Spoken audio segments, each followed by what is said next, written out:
di santri, para ustazah dan beberapa santri yang alhamdulillah diberikan rahmat oleh Allah Subhanahu wa taala. Alhamdulillah hari ini Kamis 20 berapa ya? 24 lah, seminggu yang lalu kan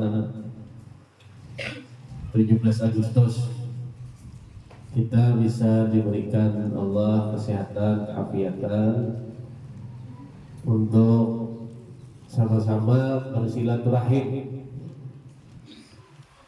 untuk bertalabul ilm, menuntut ilmu. Ya, mudah-mudahan ilmu ini manfaat buat kita di dunia dan akhirat. Amin ya rabbal alamin. Selain kita bersyukur kepada Allah, kita juga tidak lupa mengucapkan salawat serta salam kepada keharibaan kita, junjungan kita Nabi Muhammad sallallahu alaihi wasallam,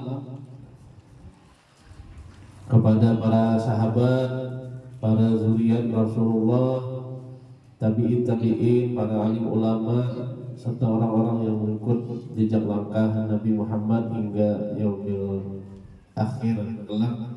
Semoga kita semua diberikan Allah syafaat, diberikan Rasulullah syafaat nanti di hari kiamat. Para jamaah rahimakumullah, sedikit kita membahas pentingnya, salah satunya mengirimkan doa kepada orang-orang tua kita, kemudian kain ini atau siapapun anggota keluarga kita yang sudah berpulang, karena mereka yang diharap adalah kiriman amal-amal jariyah yang pernah mereka lakukan selama di dunia, termasuk juga adalah doa-doa yang kita panjatkan seperti kita menghadiahi seperti ini. Walaupun sebagian kalangan ada yang menganggap tahlil ini bid'ah, janganlah juga bid'ahkan. Tapi ada hadis yang sangat masyhur, 3 amalan yang tidak akan putus-putusnya senantiasa akan menemani seseorang pada saat masuk liang lahat. Apa itu? 1, sedekah jariyah, ya kan? 2, ilmu yang bermanfaat. Yang 3, anak yang soleh. Jadi artinya apa? Artinya di dunia gaib, di alam kubur dengan dunia nyata ini masih terhubung. Tapi bedanya mereka yang di alam kubur itu kadang-kadang lagi beramalan. Jadi amalan yang pernah ia lakukanlah yang akan menemaninya, atau dia memiliki 3 hal tadi. Nah, 3 hal itu ada di diri kita. Apakah kita termasuk anak yang soleh, atau mama pian, abah pian dulu bahari pelajari mengaji, nah itu ngarannya ilmu yang bermanfaat, pelajari sembahyang. Nah, bila kita sembahyang maka orang tua kita dapat 2. Nah, atau doa-doa yang kita panjatkan, atau sedekah yang kita sampaikan atas nama orang tua kita. Makanya kita senantiasa harus mengingat orang-orang yang sudah mendahului kita ini. Nah, makanya semalam ulun mencoba mencatat ngaran-ngaran dari ngarannya para orang-orang yang sudah mendahului, dari orang tua santri yang memiliki keluarga yang sudah wafat lebih dulu, dengan harapan sebetulnya kita 2 kali sebulan barang, ya, 2 kali, 2 minggu sekali, 2 pekan sekali kita sama-sama membacakan zikir, tahlil, doa, kiriman Al-Fatihah kepada beliau-beliau. Tapi memang mungkin banyak di antara kita punya kesibukan dan agenda yang lain juga. Jadi bersyukurlah Wuhan Pian yang hari ini bisa berhadir. Nah kemudian kita masih membahas mengenai bagaimana mendidik anak. Jadi di dalam kehidupan kita ini kadang ada sebuah ujian dan pemikiran semacam menganggap apa yang kita lakukan ini maulah kita lelah, gitu. Adalah biar perasaan salah pahnya lah sudah. Puncaknya sudah jungkang meruat sembahyang, berzikir, hilir mudik, majelis taklim didatangi, rezeki keito aja, ya Allah. Habis itu abahnya ada berubah-ubah misalnya. Dan mungkin di antara kita yang berpikiran anak ada intat-intatnya juga, keito aja misalnya. Itulah fitrah manusia. Kadang di antara kita ini bila ia berprestasi, bila hasilnya bagus, kadang mengakui bahwa itu adalah hasil dari gawian pribadi kita. Tapi bila ia ada ujian, misalnya ada masalah rumah tangga, masalah keuangan, masalah anak, biasanya banyak mengembalikan lawan Tuhan. Inilah, ini ujian Tuhan bang nih Ustaz aja. Nah awalnya kami ini kayak dipongnya ujian Tuhan. Tapi yang nikmatnya tidak pernah menganggap Tuhan. Alhamdulillah ulun bae bisa lihat anak ulun tidak. Tak ulun, tak aku. Tapi bilanya masalah laki, ya depan lagi hidup Ustaz aja. Ujiannya. Itu anak kami lambat pintar, lambat mengaji. Aduh lapahnya Ustaz lah ini pak ujian ulun. Mungkin ada di antara kita yang itu, jujur lah.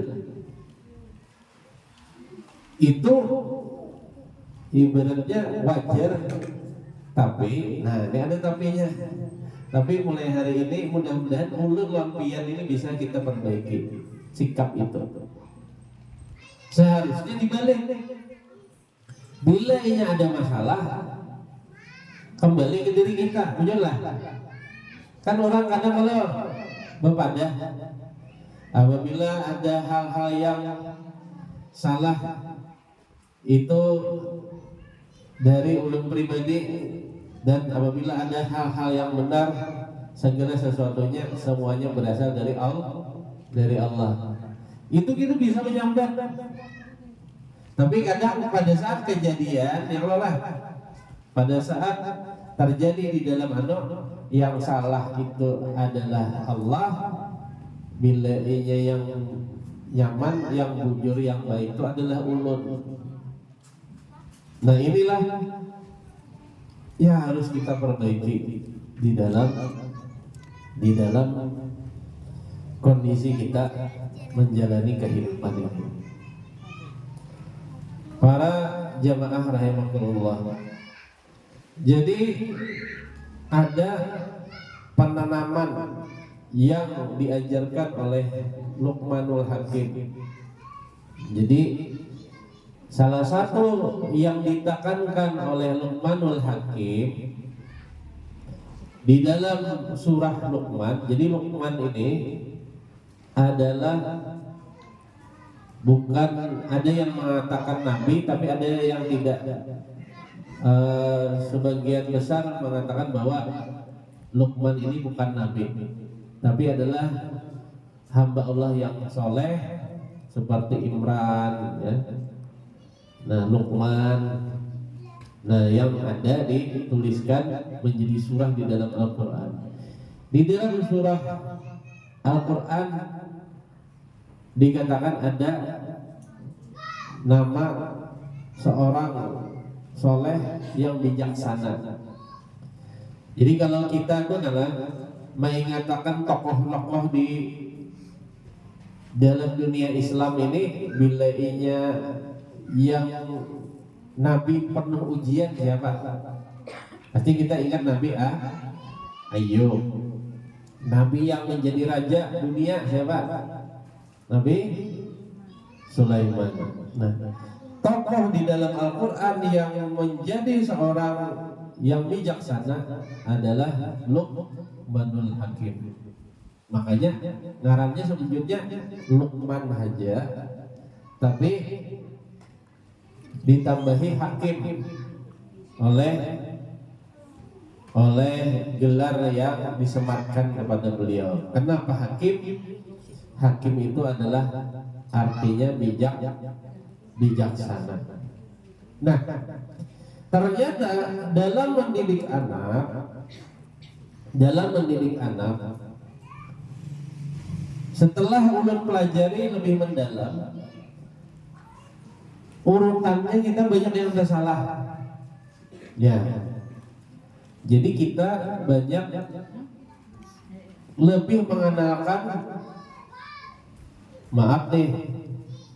lebih mengenalkan hal-hal yang sifatnya makhluk dibanding mengenalkan Tuhan. Pertama-tama anak kita terlahir di dunia dan menginjak usia dia sudah bisa menimba ilmu di bawah bimbingan seorang ibu. Luqman ini di dalam surah Luqman ini padahal sidin abah lalakian, tapi di sini banyak ayat-ayatnya. Nah, yang memerintahkan ya di ayat 14 malah disuruh kami perintahkan kepada manusia agar berbuat baik kepada kedua orang tuanya. Tapi yang dibahas itu adalah ibunya.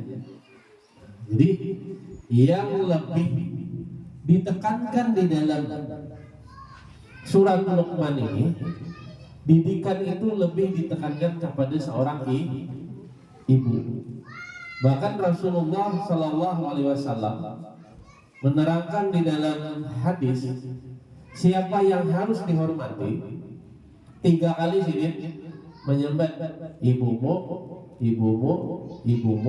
baru yang keempat baru ayahmu. Bukan berarti 3 ikong mamanya adalah ini lain mamanya 3. Nah, kenapa? Nah, di dalam surah Luqman ayat 14 ini dikatakan ibunya telah mengandungnya dalam keadaan lemah yang bertambah-tambah dan menyapihnya dalam usia 2 tahun. Bersyukurlah kepadaku dan kepada kedua orang tuamu, hanya kepada aku kembalimu. Nah, tapi sekarang kita runut pelajari satu persatu pembelajaran mengenai tahapan-tahapan mengenalkan anak kita terhadap kehidupan. Nah, dimulai dari ayat ke-12. Jadi ulun bacakan ayatnya. Ini di sini terjemahnya aja. Jadi di surah Al-Luqman ini kita ditekankan.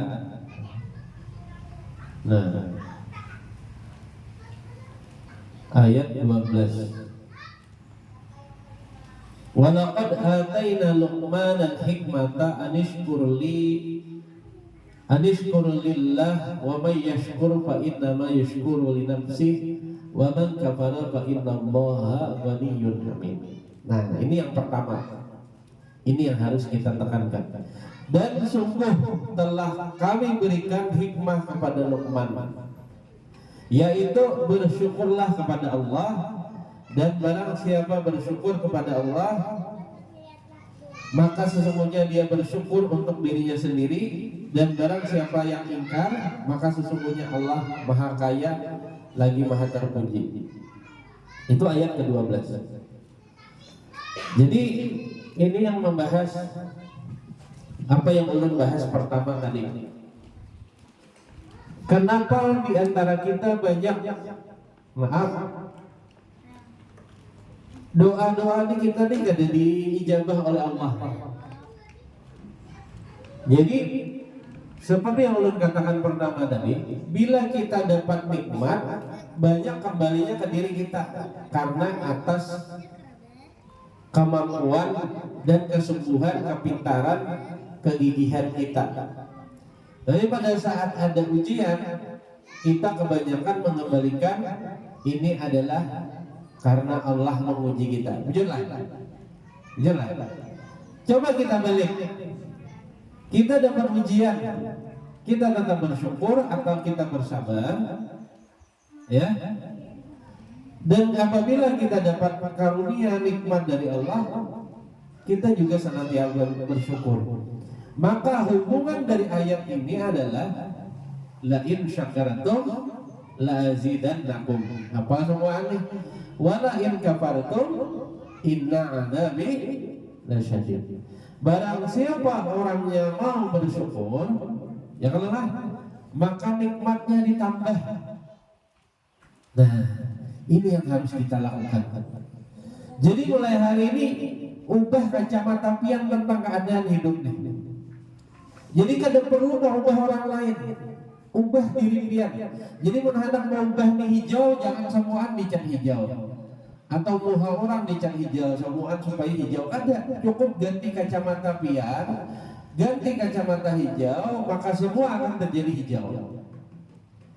Kalau kita hendak merubah kehidupan, ubah kacamata pian, ubah sudut pandang pian mulai wahini. Apa yang terjadi disyukuri. Nah, wala in kafartum. Nah, apabila kita ingkari, nah, kita menolak, begitu nih. Ada anak jaring ditolak, kada berduit ditolak, pindah galau, aduh, kenapa menyalahkan, cari siapa yang salah, ditolak terus oleh hati pian merasa berat, hati pian kada lapang. Inna adzabi lasyadid. Sesungguhnya siksaku sangat pedih. Jadi makanya pian tuh merasa pedih, merasa sakit. Kenapa? Karena selalu diingkari. Apa yang terjadi ini kadang pernah diterima dengan hati yang ridho, dengan sabar dan syukur. Padahal kalau dikatakan di sini bersyukurlah kepada Allah, dan barang siapa bersyukur maka sesungguhnya dia bersyukur untuk dirinya sendiri. Bila ia mengingkari, Allah kada rugi. Itu ingkarnya untuk dirinya sendiri, dan Allah Maha Kaya dan Maha Terpuji. Jadi ini dulu kita perbaiki kacamata kita dulu, sudut pandang kita dulu. Kalau bahasa kita tuh niat kita nih dulu. Nah, pian tuh nah, bila niat ke orang kawin tuh nah, misalnya niat hendak mencari makanannya. Pada saat makanan itu habis, kira-kira sarik lah. Bisa ada sakit hati dulu lah. Habis makanan aja. Pola lalu jar kawan nih besaruan banyak ya. Aku sudah mengamplop bangarannya, soalnya tinggal kuah soto aja lagi. Jujurlah, sakit hati lah kadang. Karena niat yang salah. Jujurlah. Apalagi sudah tak unjukin 50 ribu. Sakit hati kada? Coba kalau kacamata pian baiki. Aku niat senang kawanku ini kawin. Niat kacamata pian itu adalah silaturahim dan senang kawan pian ini kawin, atau kawan pian ini diisi anaknya tuh kawin, senang pian atas kawinan anak kawan pian itu. Pian datang ke sana walaupun macet, walaupun 50 ribu keluar, bahkan 100 ribu, 200 ribu pian menyumbang, hibah itu makanan tuh habis, tapi karena niat pian tulus hendak silaturahim, sakit hati lah pian. Ada sakit hati. Nah, makanya niat itu adalah kacamata kita. Sama di sini. Apabila pian niat misalnya, apapun yang pian lakukan, mendidik anak, tapi niat tuh dari anak tuh ada belas. Kemudian niat pian tuh bukan karena Allah, niat itu supaya anak ini kayak orang jiwa.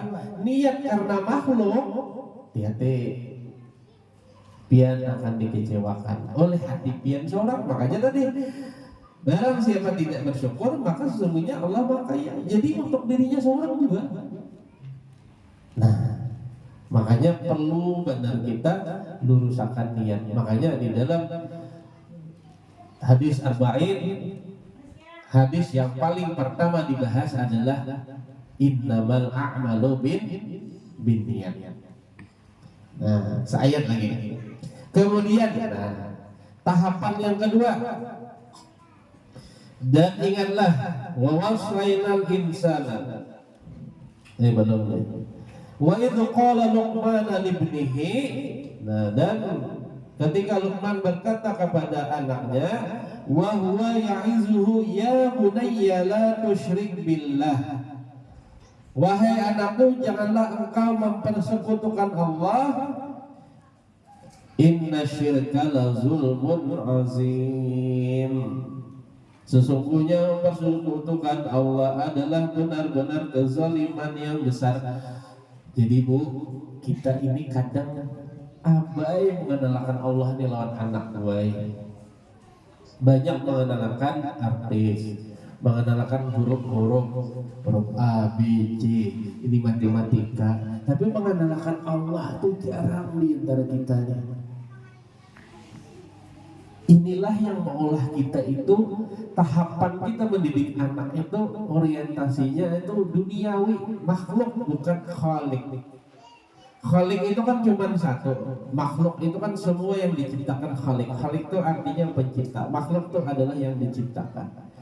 Apabila kita banyak motivasi hidup kita untuk mengenalkan makhluk kepada anak kita, kepada diri kita, maka niscaya kita akan lebih banyak kecewanya di dalam kehidupan. Pian, contoh, sudah maaf nih ibu-ibu, boleh makanan nyaman, ya Allah lah. Imah itu anggap nih, laki ini biasanya hari-hari balik ke rumah. Ya Allah lah, setiap makan siang pian sudah beristilah mulai beisukan baulah menu mencatat. Nah, catat menu hari ini pokoknya spesial gasan makan siang. Tahu-tahu jam 11:30 laki pian menelpon, masakan sudah siap. Laki pian menelpon, umanya abah ada konflik nah, abah dibawai Habib tulak suruh menyupirakan sidin, ada majelis di batu tangga misalnya. Kira-kira deh pian kecewa kan? Kemungkinan banyak kecewa lah. Iyalah. Ketinggat lagi Habib ya. Iyalah. Kecewa kan? Banyak kan kecewa pasti ya Allah. Karena biasanya pulang ke rumah dan makan. Sedangkan hari itu jam 11:30 makanan sudah siap. Tahu-tahu pian ditelepon. Laki pian bepada, "Banyak ulun maaf bener nah. Disuruh membantui Abah Habib menyupirakan ke batu tangga, ada acara orang haulan. Kira-kira galian laki pian jujur, yalah. Kemudian haulan silaturahim, yalah. Yang di bawah Habib baik semua kalau nih, tapi pian kecewa deh. Oh, temen yang pian kawak ada kecewa tadi bang. Tapi kebanyakan di antara pian pasti terbersit hati kecewa, bujurlah. Itulah yang namanya karena pian, karena makhluk. Nah, itu karena makhluk. Dan itulah penyakit di dalam diri kita. Karena kita merasa ini lah di atas kepentingan. Tapi kalau kita sudah, yang penting aku nih jadi bini ini lillahi ta'ala aja. Entah kayak apakah anakku, kayak apakah lakiku, tapi aku sudah ridho lawan apa yang diberikan kepadaku. Pian anteng aja. Anak belum Ya biasa, syukur. Tapi hebatnya Allah itu maha mengabulkan harapan-harapan hambanya. Kan tadi barang siapa bersyukur maka dia akan ditambah nikmatnya. Kada sapadah ibaratnya tuh nang itu kejadian itu nggih bahaya kata Bapak. Kadusa baru nyaru maka sudah kadusa. Nggih kata Bapak, mudahan selamatan berkah, mohon doanya bagus apa ngarannya ulun jadi bini nang soleha bakti, doakan juga sampai akan lawan Habib, doakan bini. Nah, padahal makanannya sudah siap. Nah, apabila itu bisa pian lakukan, maka pian sebenarnya hakikatnya sudah naik menjadi pribadi yang senantiasa mendahulukan Allah, bukan mendahulukan manusia. Dan ini pelajarannya jarang kita ajarkan lawan anak. Kita lawan anak itu yang diajarkan biasanya, maaf ampun, kayak mana ikan pengarannya sudah kan bisa ini. Nah, bujurnya ya Pak dibawa ke tahfiz, tapi kami di tahfiz ini kan sebujurnya makanya bagi minta dia melajarinya supaya mengenal lebih jauh Allah. Tapi hakikatnya ibu inilah madrasatul ula, adalah sekolah pertama di dalam kehidupan anak. Jadi segala sesuatunya senantiasa kenalkan Allah dan jangan pernah mempersekutukan Allah. Mempersekutukan Allah itu kayak apa? Ya, yang nyata tuh syirik. Yang kebanyakan itu orang mengenalnya misalnya adanya kekuatan-kekuatan gaib. Nah itu persekutuan Allah. Misalnya pian percaya lawan apa ngaran jimat, kemudian maaf nih, kita diantara kita misalnya percaya lawan makhluk, lawan guru itu ya bisa lawan ulun misalnya apa aja jarak Ustaz Taufik itu ya ulun percaya lawan sidin mintakan banyu sidin aja insya Allah sembuh. Nah pada saat yang percaya lawan ulun ya bukan percaya lawan ulun ini hanya sebagai media dari Allah, maka itu pian bisa menjadi syirik khafif, syirik yang kecil, yang samar-samar. Tapi bila pian sampai menyembah-nyembah, bahkan ada di antara kita ini kan, wah ini ada nama aku Tuhannya lah, ada juga nama mengaku Jibril kan, dia Eden semalam nama aku Tuhan kan apa.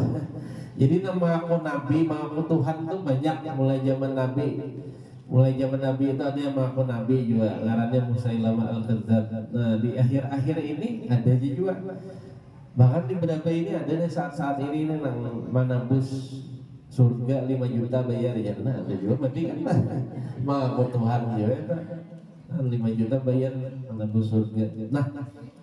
Nah itu jelas syirik. Inasyirka la zulmun azim.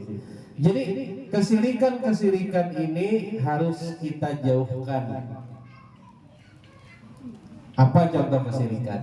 Ibu-ibu misalnya, ziarah ke kubur itu adalah sunnah. Mendoakan di dalam kubur adalah sunnah. Tapi kalau pian minta-minta lawan yang ada di dalam kubur, itu bisa masuk hukumnya syirik. Tolong benar dan doai abahai. Nah ini padahal di dalam itu kadang awal lagi mengabulkan hajat kita. Jadi kalau datang itu satu kita mengambil pelajaran, yang kedua mendoakan. Nah, tapi kalau bersalawat kepada Rasulullah, wali Allah, itu pasti dibalas oleh Rasulullah. Jadi bahasanya itu beliau itu beda alam aja. Tapi kalau misalnya kita ziarah ke wadah kuitan kita minta-minta lawan kuitan kita yang sudah ada di dalam kubur, tabalik seharusnya sidin yang minta lawan kita, kirimi sidin, kirimi al-fatihah, kirimi sedekah, niatkan atas nama sidin, kirimi doa, niatkan atas nama sidin, silaturahim lawan orang-orang yang pernah disilaturahmi oleh sidin. Itulah sikap terbaik kita untuk membahagiakan orang tua, kai, nini, abah kita yang sudah wafat. Nah, jadi poinnya adalah jangan didiklah yang pertama dulu anak kita. Satu, kita disuruh ridho dengan takdir Allah, qadarullah, mulai hari ini pian ubah niat pian tuh lillahi ta'ala aja. Artinya apapun yang terjadi ini segala sesuatunya atas aturan Allah yang terbaik buat kita. Ya. Nah, kemudian yang berikutnya adalah jangan pernah duakan Allah. Menduakan Allah itu kayak apa? Misalnya nih, pian ini adalah lebih sayang lawan laki sampai pian hakun jangan laki kada usah gini sampai yang mayai cok baju sudah. Nah, sayangnya pian lawan laki berarti pian menuhankan laki gitu. Itu berarti pian syirik sewujudnya. Jadi menuhankan makhluk. Bisa maaf pian bisi kares di ulun makanya jangan ada memendi ini begaringan. Nah, syirik itu hati-hati pian ulun pae jangan bilanya gelang nih, nah ulun pacol apa ngarannya ulun garing. Nah, percaya lawan garing itu gelang itu mengubah nasib seseorang, percaya lawan apa ramalan-ramalan itu bisa menentukan hidup seseorang, syirik. Inna syirka la zulmun azim. Dan syirik itu adalah dosa yang ada diampuni oleh Allah. Nah, jadi hati-hati pian. Periksa diri pian, keluarga pian, adakah berisi sesuatu yang masih diyakini itu memberi kekuatan kepada diri pian. Entah itu berupa jimat, berupa benda, utas dan lain-lain. Kalau kita percaya itu berlebihan, itu bisa menyebabkan syirik. Nah, tapi nanti ada kadarnya. Ada yang syirik, maaf, nang syirik nang nyata itu ya ada menganggap Tuhan itu tiga, itu syirik nang nyata dah. Nama Islam lah. Ada Tuhan Bapa, Anak, nah itu syirik nang paling nyata. Makanya ghairil maghdubi alaihim waladdallin. Jadi maghdub itu adalah yang dimurkai Allah, itu adalah orang-orang Yahudi. Dolin itu adalah orang-orang Nasrani. Maaf nih lah, ini kita bahas ini kenapa ayat itu adalah Al-Fatihah itu doa gitu supaya jangan sampai masuk ke dua ini. Maghdub itu adalah Yahudi. Kenapa? Inya ketujuh mempermainkan agama, makanya dimurkai Allah. Lihat deh, Bani Israel itu ketujuh benar kalau menghulur Nabi Musa, mempermainkan Nabi, bahkan membunuh Nabi, begitu lah. Nah, itu adalah maghdub. Itu adalah doa kita di dalam surah Al-Fatihah, waladdallin.